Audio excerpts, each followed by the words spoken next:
जब नूरजहां ने एक रूहानी महफिल में नात ए रसूल पढ़ना शुरू किया तो माहौल पर अजीब सी खामोशी छा गई। उनकी आवाज में इतना दर्द और अकीदत था कि सुनने वाले बेख्तियार खामोश होकर सुनने लगे। हर लफ्ज में मोहब्बत रसूल की खुशबू महसूस हो रही थी।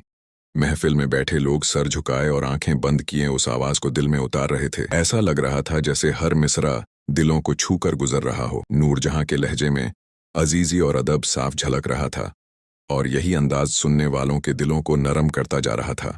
जब नात के अल्फाज हुजूर की शान बयान करने लगे तो महफिल में एक अजीब सी कैफियत पैदा हो गई। कुछ लोगों की आंखें नम हो गईं और कुछ के होंठों पर दरूद जारी हो गया। नूरजहां की आवाज में सोज ऐसा था जैसे दिल की गहराइयों से निकल रहा हो। हर मिसरा सुनने वालों को रूहानी सुकून दे रहा था। ऐसा महसूस होता था जैसे महफिल में बैठा हर शख्स अपनी ही दुनिया में खो गया हो और उस आवाज के साथ दिलों में मोहब्बत रसूल की लहर दौड़ रही हो। उसी महफिल में पंजाबी लोक गायकी के मशहूर फनकार आलम लोहार भी मौजूद थे, जो अपनी मजबूत आवाज और जोशीले अंदाज के लिए जाने जाते थे। मगर उस दिन उनकी हालत भी बदलने लगी। नूरजहां की आवाज जब बुलंद होती और नात के अशार पढ़े जाते तो आलम लोहार के चेहरे पर गहरी संजीदगी छा जाती। वो खामोशी से बैठे सुन रहे थे और उनकी आंखों में नमी साफ नजर आने लगी, जैसे दिल के अंदर कोई गहरी कैफियत जाग उठी हो। नात के एक खास मिसरे पर जब नूरजहां की आवाज में और ज्यादा दर्द झलक पड़ा तो आलम लोहार खुद को संभाल न सके। उनकी आंखों से आंसू बहने लगे और वो सर झुकाकर बैठ गए। महफिल में बैठे लोग ये मंजर देखकर और ज्यादा मुतासिर हो गए, क्योंकि एक मजबूत दिल रखने वाला फनकार भी इस इश्क़े रसूल के सामने बेबस हो गया था।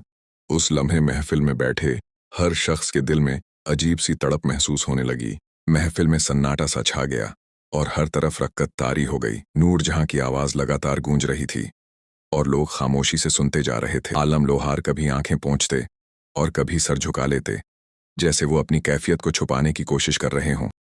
मगर मोहब्बत रसूल का असर ऐसा था कि दिल की हालत छुपाना नामुमकिन हो गया था।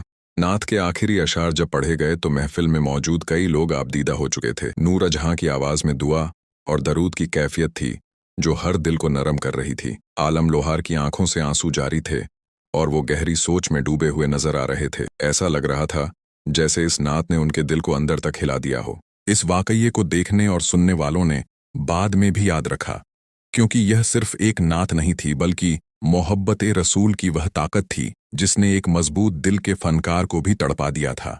नूरजहां की आवाज में जो सोज और अकीदत थी उसने महफिल को रूहानी बना दिया और आलम लोहार की आंखों के आंसू इस बात की गवाही दे रहे थे कि जब दिल में सच्ची मोहब्बत हो तो एक आवाज भी दिलों को बदल सकती है।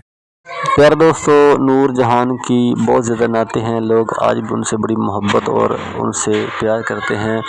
नूरजहां की जो सबसे वायरल नात है वो है शाह मदीना तैबा के वाली सारे नबी तेरे दर के सवाली। ये नात आज भी लोग बड़ी मोहब्बत और शौक़ से सुनते हैं। जैसे कि आजकल रमज़ान चल रहा है तो लोग ये नात बड़ी मोहब्बत से सुन रहे हैं और आगे शेयर भी कर रहे हैं, क्योंकि आज भी नूरजहां तो माह रमज़ान मुबारक की 27वीं तारीख को दुनिया से चली गई थी।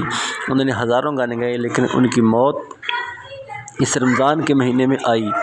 अब अल्लाह पाक की ज़ात बेहतर जान सकती है कि उन्होंने ऐसा कौन सा नेक अमल किया जिसकी वजह से इतने पाक महीने में वो दुनिया से पर्दा फरमा गई।